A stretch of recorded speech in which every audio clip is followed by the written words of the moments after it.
What is going on, my friends? Welcome back to the channel. Today is going to be sort of a chill day in the shop. We got to run some errands to the hardware store, pick up a few pieces of hardware that I either misplaced and or threw away because they were broken. But what we need today is bolts for the header.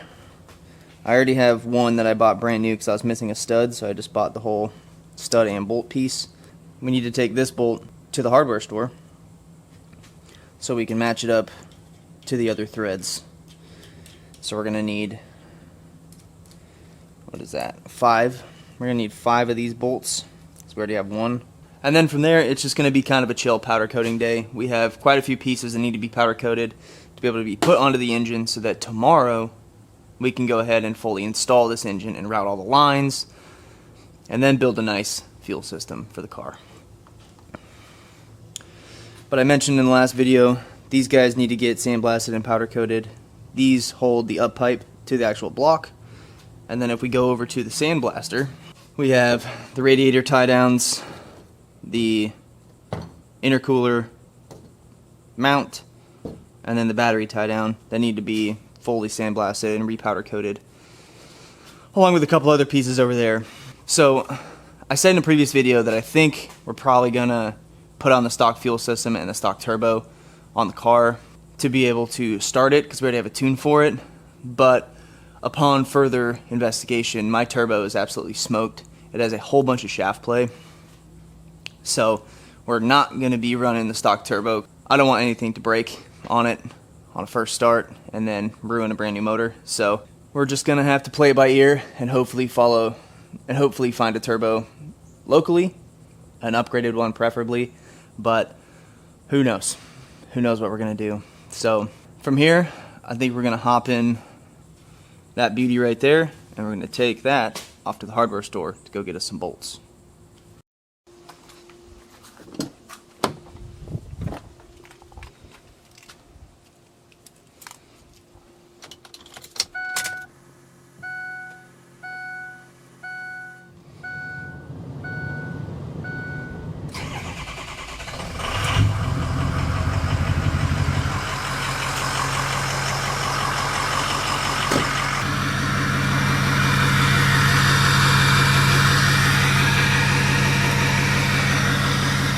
I feel so bad for this truck. It's been sitting outside underneath an oak tree for pretty much the last 3 years, almost 4 years. The paint, you can tell, is worn, and it just sitting out here kind of sucks. My main goal here in the next, I would say, 4 or 5 years, hopefully, would be to build a shop kind of right behind where I'm at. And I have enough room back there to build like a 30 by 40 shop, and then this guy can be put indoors, climate controlled, and then we shouldn't have to worry about animals from then on. But it's just kind of neglected. I put so much work into this thing, and then it's just reliable, so I just daily drive it, and it's just kind of, you can tell that it's daily driven. So we're going to need to figure out what to do with this and where to put this, because it is kind of in the way most times, especially with that third bay being where the Subaru's at, and pulling the Subaru out to the truck is kind of a tight little squeeze. So need to figure out where to put this guy more permanently.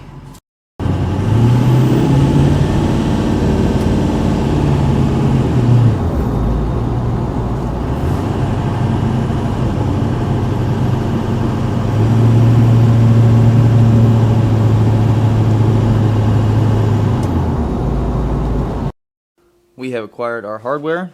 We're back in the shop. If I want to get this engine in tomorrow, I want to get the headers on, get everything powder coated, and then from there, it's just a little bit of reassembly on the engine and then just put it back in the car. And then we're going to have to figure out all the breather lines, where all that goes. Probably should have done an AOS, but whatever. We'll figure it out later on.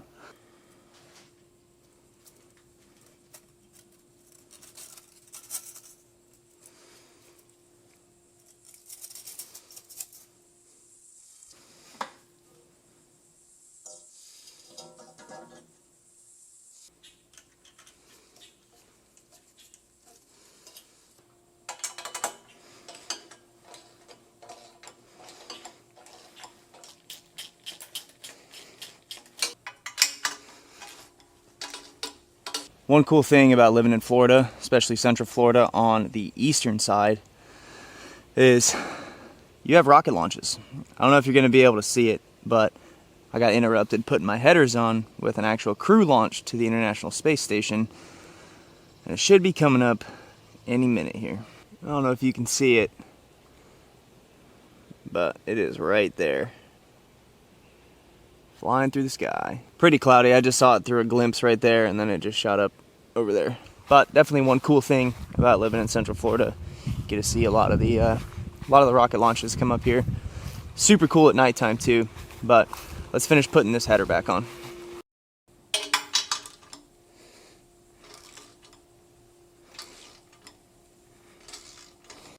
So I ran into an issue when I was installing the headers. I didn't have the oil cooler clocked right, and I bent it just a little bit, but it doesn't look like there's any cracking or anything. So I had to take off the lines, readjust how this sits, and then it now finally clears the headers with plenty of room, because it did not before. So now we can get all these guys tightened up and get this back looking like an engine, hopefully. I went and took a break, and it's not any cooler outside, so let's just get to work. So we need to sandblast those parts, and then we're going to start powder coating.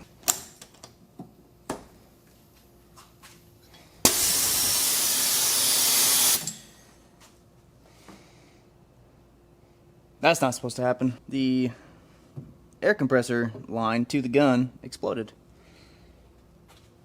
Wonderful.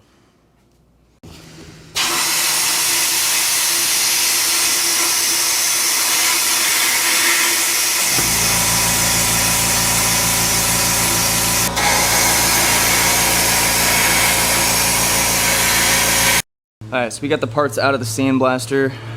They're all sitting down here, freshly blasted, ready to get some powder. The powder we're going to be using is the Gloss Black from Prismatic Powders. And if you're looking for the same powder, I'll link it down in the description box below.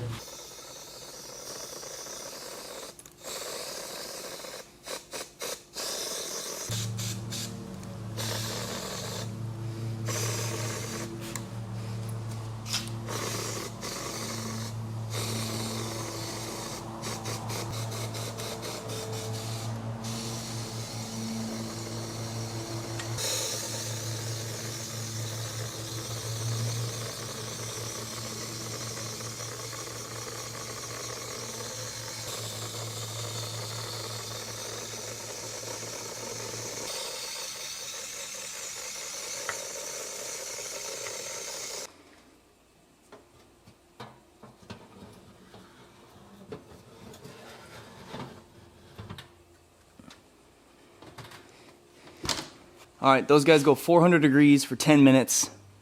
Once the metal reaches 400 degrees, start the timer for 10 minutes, pull them out, they're good to go. Let them cool down, and be ready to install in the car.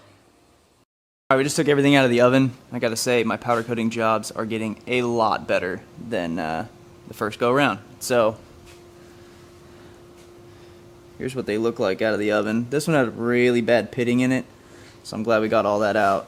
At least all the rust off of it, and then got it coated so it stops doing that. We have our battery tie-down bracket. This guy is for the up pipe. This is also for the up pipe and holds the turbo in place. And this is for the intercooler. For the top mount, which I don't think we're going to stay top mount, but I just figured it's there, do it anyways.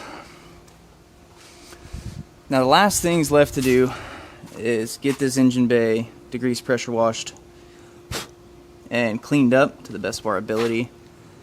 And then we should have everything else to get the engine in there. And once the engine's sitting in, mounted up to the transmission, we can go ahead and build a fuel system, put the turbo in. And then from there, it's just plug and play all the accessories back onto the engine. And then we just hope that this guy here does what it needs to. And by does what it needs to, I mean make some power, because that's what we're going for. I think the main goal for this engine is probably around, I would say 550-ish. I think that's a safe number to sit at and daily drive. That's plenty of fun for the street.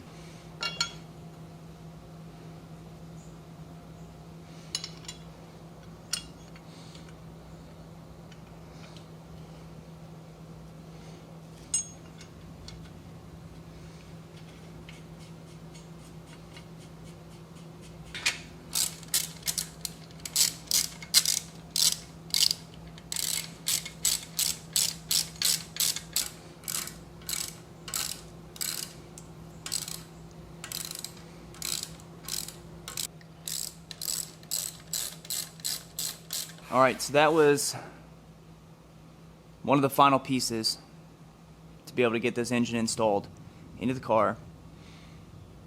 Last thing, clutch, flywheel, and that's about it. We are waiting to put the up pipe on until the engine's in the car, because I do have one en route to the house. Because if you're going to go a build like this, and the turbo that I want to go with, there's really no point in keeping the internal gate, so I got an external gated up pipe. It should be here in a few days, and once that comes in, then we can go ahead and throw that up pipe on, put the turbo on, make the fuel system, build a tune for this. But I think I'm going to wrap it up right here and take a break. It's pretty hot, and then in the next video we're going to get this engine installed into the car and then make our last final touches on this engine. So stay tuned for next video. That's going to be a blast getting this one installed in the car. But for now I'm going to wrap it up right here. Peace out, guys. I'll catch you in the next video.